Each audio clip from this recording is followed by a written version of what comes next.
I want to little introduce to Miss Lalita.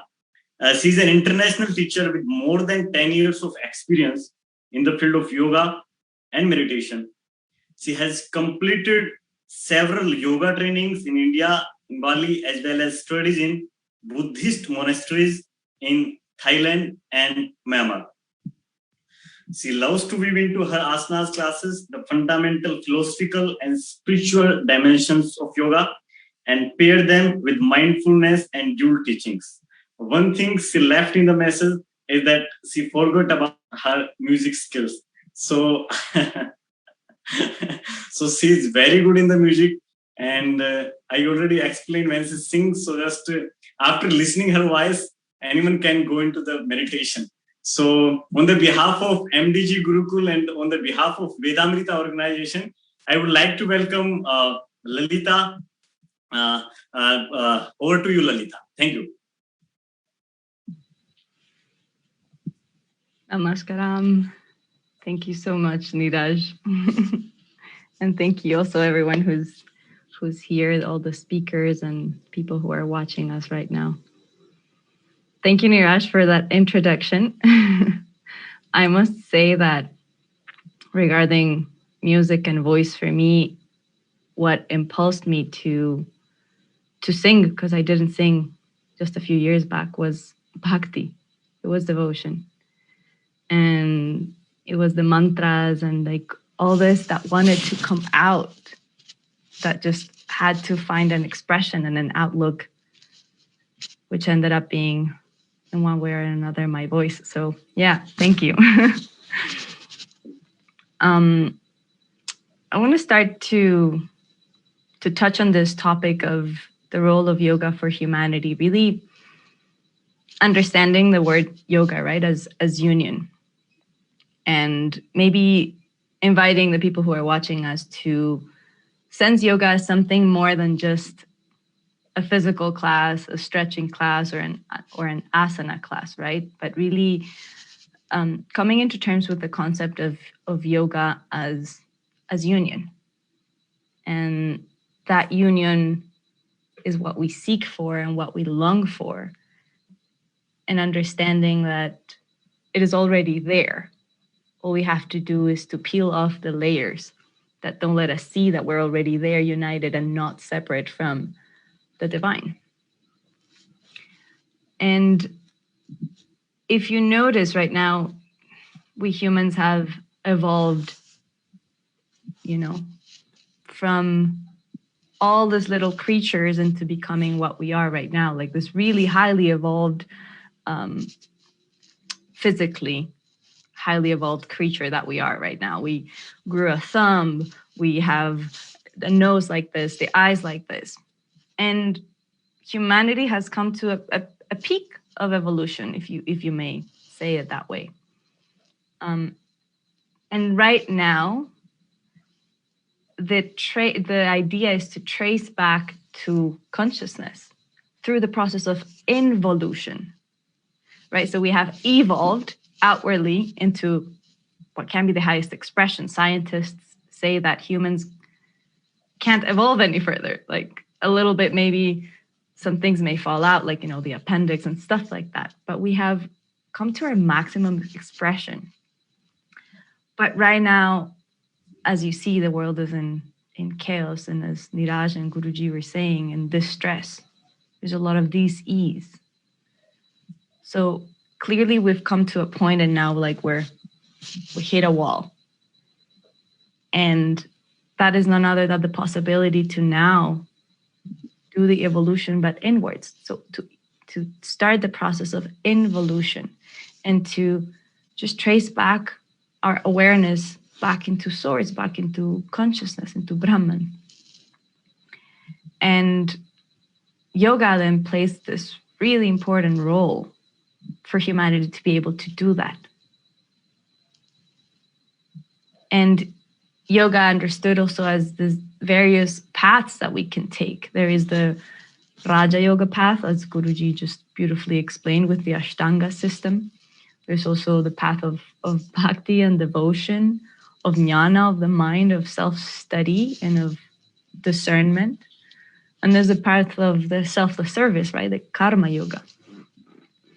And how I personally see it is that all of the four paths have to be combined, because right now we are such humans that we're like multitaskers. So we are able to actually address the different aspects of our lives through these different paths to come back into our own essence. So yoga, understood from this concept, can really be this tool for transformation that we all long for, so that we can attain higher states of consciousness, and that ultimately we can attain self-realization and then liberation. And what is beautiful about yoga nowadays is that it has reached, a commercial and mainstream image. And nowadays everyone knows what yoga is around the world. Like, if it wasn't because of the commercialization of yoga, I, Lalita, wouldn't be here talking today. I'm coming from Colombia, and maybe a land that seems so far away from India, yet still the essence of yoga was able to reach me at an early age, and then that inspired me to go deeper into this path.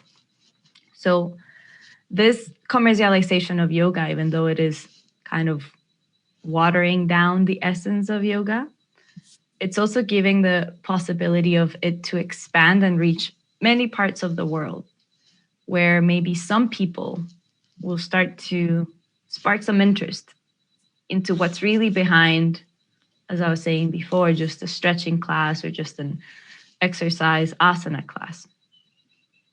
And if you notice now, the state of the world, even before the pandemic, it's one of chaos, as it was mentioned before. And we're all just trying to fulfill our desires, right? Like, we're just thirsty to get something that we don't have, or to be something that we're not. And this outer chase, it's clearly showing us that it's not sustainable to continue this way. Because whatever we're chasing on the outside, we're doing it at the expense of someone else or something else, like just the planet, right? And the resources. And once some people start realizing, because it just takes a few and then the rest will follow, start realizing that that outer chase really wants to fulfill something else than just to get more or to be different or to have the latest car or the latest title. Once some people start to realize that really that what seeks to be fulfilled is none other than that aspiration to express that divinity that is already within us. As I said before, that union is already there, but all we need to do is to peel off the layers and remove the debris that doesn't let us feel it, experience it. Because we may also study about it, you may also read about it, but until you don't experience it, it's all words. So ultimately, when we realize that everything that we do, it's actually to long to experience that union and to experience that unlimited potential that is inside of us as human beings, we will realize that our true nature, which is already there, can be experienced. And it is through yoga, through these ancient technologies that were passed on to us, as Guruji was explaining, from the rishis, is through these technologies and these paths that we can start our journey back home, really, in that process of involution. So yoga does play this super important role right now of humanity, so that we don't self-annihilate ourselves and explode the planet, but so that we can really come back and trace our way back to source. May we go from the unreal to the real, from the darkness to the light, and from the separate mortal human being into the immortal Brahman. Thank you so much. Thank you so much, Lalita ji, for your beautiful message to humanity. That to connect self to self. अपने आप को अपने आप से जोड़ना. To invoke the potential, to invoke the real potential within us. To make the unreality to reality.